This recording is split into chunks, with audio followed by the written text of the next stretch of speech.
경찰과 함께 신짜 꽃밴이라는 음악 밴드를 조직을 해서 활동을 하고 있습니다. 이제 곧 저희 데뷔 음반 1집이 나올 예정입니다.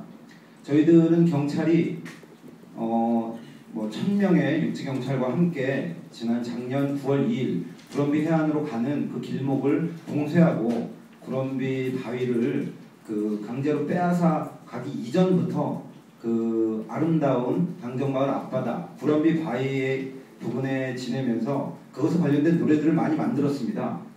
구럼비 바위에 관련된 노래들을 많이 만들었고요. 그 다음에 그 아름다움을 노래하는 그 곡들을 함께 연주하고 싶었습니다. 이것은 저희 예술가들의 어떤 양심과 저희 예술가들의 어떤 예술적인 표현의 한 가지 방식입니다. 그래서 마침 2012년 2월 5일은 일요일이고요. 공사가 진행되지 않는 날입니다. 마침 또 그날이 저희 밴드 결성 100일 되는 날이었습니다. 그래서 저희들은 밴드 결성 100일을 기념하는 조그만 이벤트를 마련한 것이죠. 저희 음악을 좋아하는 사람들, 강정마을에 있는 분들과 함께 저희 밴드 멤버 전원이 구럼비 바위로 들어간 것입니다. 그곳은 좀 전에 설명을 해주셨다시피 군사시설이 아니라 저희가 보기에는 산발이 적치장에 불과합니다.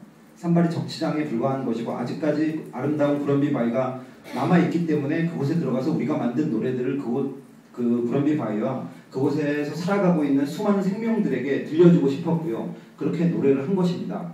그런데 저희가 노래를 한 4곡 정도 마치자마자 경찰이 다가와서 저희들을 강제 연행해 갔습니다. 그래서 제가 알고 있는 법률 지식으로 경찰에게 따졌습니다. 이것은 강제 연행 사항이 아니다. 왜냐하면 이것은 기껏해야 저희가 받아들일 수는 없지만 100번을 양보를 해서 이것을 경범죄 처벌법 위반이라고 받아들인다고 해도 기껏해야 경미한 경범죄 처벌법 위반이기 때문에 마치 길거리에 침을 뱉거나 휴지를 버리거나 담배꽁초를 버리거나 그와 같은 사안에 불과하기 때문에 이것은 현행범 체포 대상이 되지 않는다. 게다가 저희들은 출동한 경찰관들에게 신상 정보를 모두 다 순순히 넘겼고요. 왜냐하면 우리들의 행동이 떳떳했기 때문입니다.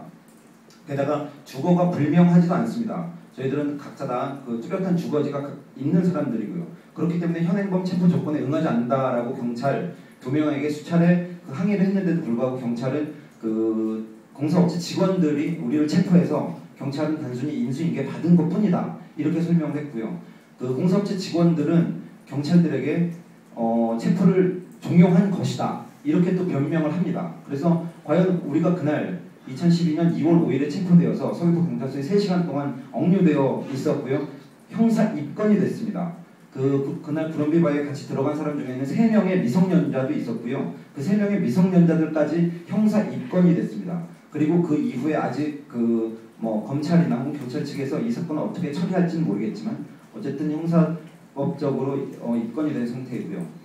미성년자들 같은 경우에는 아직까지 주민등록증을 만들지 않았다고 해서 강제로 10손가락 지문 날인을 찍게 했습니다. 저는 인권 활동가로서 또한 이런 경찰의 지문 날인 10손가락을 찍게 하는 행동이 법에 근거하지 않은 거라고 그 당시 경찰관들에게 항의를 했고요. 경찰관들은 저의 항의를 묵살하고 강제로 지문 날인을 받게 했습니다.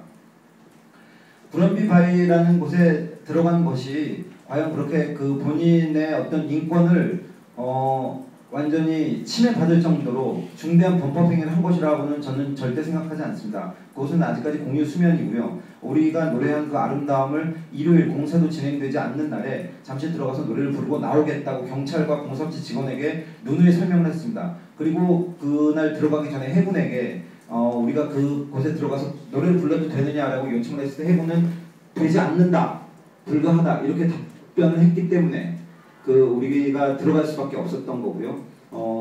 이런 행동에 대해서 경찰의 법집행이 저는 법의 근거가 있지 않다라고 생각합니다. 공권력의 남용 그리고 경찰력의 남용이 너무나 심각한 상황입니다.